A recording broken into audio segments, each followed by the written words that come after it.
ईश्वर का प्रेम, दया और अनुग्रह आप सबों को प्राप्त हो और ईश्वर का वचन आपके जीवन में परिवर्तन लाए। आज 26 अप्रैल 2026 पास्का का चौथा रविवार है। ईसा मसीह से 450 वर्ष पूर्व नहमायाह ने 8:10 में कहा था, प्रभु का आनंद ही तुम्हारी शक्ति है। यह वचन उन लोगों के मन को गहराई से छूता है जो कठिन समय में परमेश्वर की शरण और सुरक्षा चाहते हैं।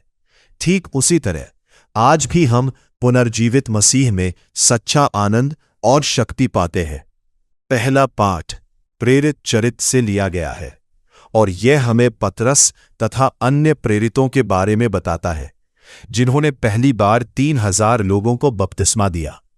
पतरस के पेंटेकॉस्ट उपदेश के बाद, जिसमें उन्होंने यीशु को पुनर्जीवित मसीहा घोषित किया था, अनेक लोगों ने यीशु के पुनरुत्थान पर विश्वास किया और उन्हें अपना प्रभु तथा स्वामी स्वीकार कर लिया।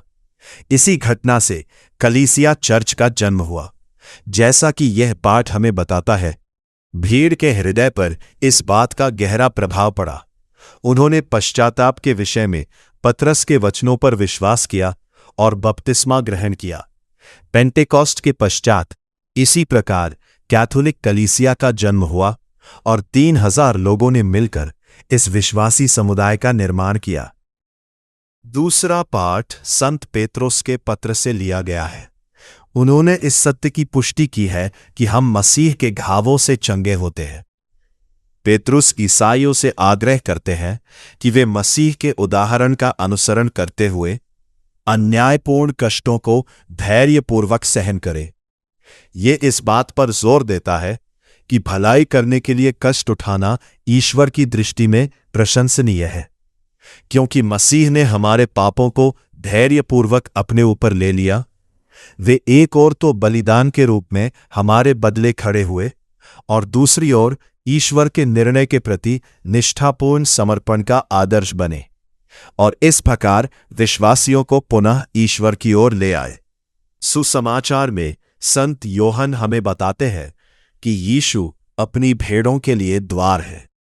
यीशु ने स्वयं को अच्छा चरवाहा और भेड़ों के बाड़े का द्वार घोषित किया।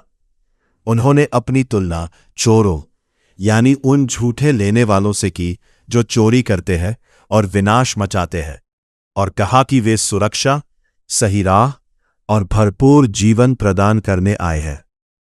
उनके अनुयायी उनकी आवाज पहचानते हैं और उन्हीं के माध्यम से मुक्ति पाते हैं। ईश्वर तक पहुंचने का यही एकमात्र सच्चा मार्ग है। यीशु ही सच्चे चरवाहे हैं और मुक्ति का द्वार है। वे झूठे नेताओं के विनाशकारी इरादों के विपरीत भरपूर जीवन देने का प्रस्ताव रखते हैं।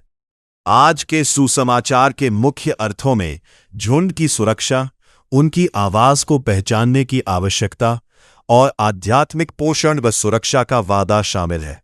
अंततः यीशु उन सभी लोगों के लिए अनंत जीवन लेकर आते हैं जो उन पर विश्वास करते हैं। प्रार्थना। हे प्रभु यीशु ख्रीस्त, आप ही वह अच्छे चरवाहे हैं जो उन्हें जानते हैं, उनसे प्रेम करते हैं और उनकी देखभाल करते हैं। हमें यह महसूस करने में सहायता करें कि आप हमारी कितनी परवाह करते हैं और हमें इस योग्य बनाए कि हम अपने जीवन के हर दिन आपकी सच्ची आराधना कर सकें। आमीन।